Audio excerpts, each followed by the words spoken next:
Welcome back to MidPoint. Former Defense Department spokesman for the Western Hemisphere in the Office of the Secretary of Defense, J.D. Gordon.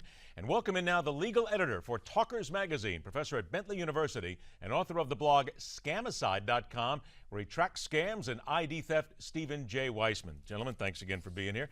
Stephen, I'm going to come to you first on this, seeing as you're new to the conversation. How much of the fact that we cannot stop people like the Chinese from getting into our major corporations, we can't even stop them from getting into our own home computers, is due to lack of administration leadership or maybe even a complete governmental apathy? You know, I am concerned about this. This is probably the most serious threat that our country is facing.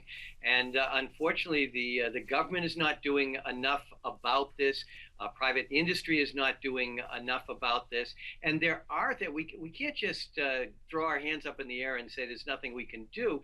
We need legislation. We need standards. We need guidance on this. I mean, I noticed on the 60 Minutes piece when FBI Director Comey said there are companies that are been hacked and there are companies that just don't know they've been hacked. And I haven't even heard much talk about how they're hacked. We know the malware that gets in there, and then our trade secrets, our personal information gets sent to China, to Russia, to wherever. But what doesn't get enough talk is about how they actually trick Americans into downloading this onto our computers, and that's where we should be focusing attention. Well, Professor, is it just a matter of fact that we've just let this go? We didn't think it was that big a deal. Are we lazy? You know, for individuals, yes. Sometimes we want the convenience. So, for instance, when the celebrities were recently hacked with nude photos, part of the problem there was they were not using dual-factor authentication, which would have prevented these kinds of hackings. We want convenience. We don't want to go through the extra steps that are necessary for security. When the internet was first designed, no one envisioned the kind of security problems that were going to be there. And so we've got to fix this system retroactively.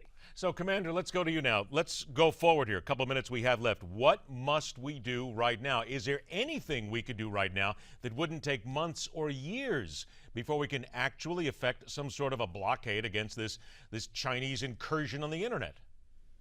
Well, I think that we should have more awareness and more education campaigns about it, and I think that the government should do more. I think that President Obama's $1 trillion in defense cuts over the decade is going to make it harder for us to protect against this type of thing. We already have a pretty robust cyber warfare element within the military right now, but I mean, with these $1 trillion in cuts, I can't see how that's going to get any better. Things are probably going to get worse, in fact. Could we ever get to the point, and boy, I know I'm talking science fiction here, but could anybody ever take over control of the United States missile systems, war systems, anything where they could get that deep into what we're doing here? Commander, question to you. I know they would want to try, certainly, and they're probably trying right now, or they've probably been trying. You know, one of the positive steps, though, is that the Iranian nuclear program was really set back by the Stuxnet virus that they picked up by friendly intelligence agencies. And so it's a dual-edged sword. It's both we have to defend ourselves, but we also have to take down the enemy and stop their advances too via cyber warfare. Professor, same question to you then about the possibility of taking things over on a larger scale. And what is it that we can do right now to try and at least slow this down? Well, remember, one of the reasons that our government has been hacked is often through third-party contractors. And when we're dealing with defense, we are dealing with a great deal of third-party contractors. And if their security isn't up to the task, we are in danger.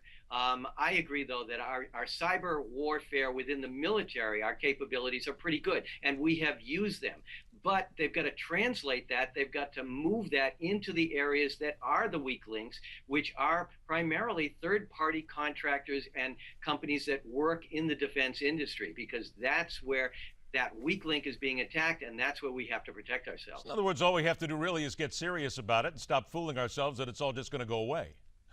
You know, I frankly think there is a lot that could be done, including even, as the other professor said, the educating of people as to how they infiltrate our software and our computers. That needs to be done better. Commander, I'll give you the last word here, 20 seconds. How do we win this war? Do we just go at it? Should we start our own cyber hacking and go right at the Chinese, or are we even that technologically savvy?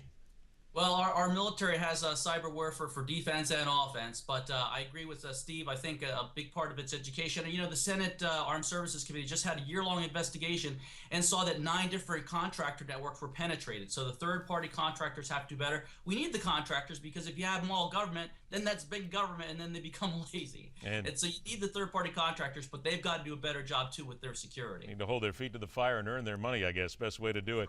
Commander and Professor, I thank you both for joining us. I'll look forward to the next time we gather.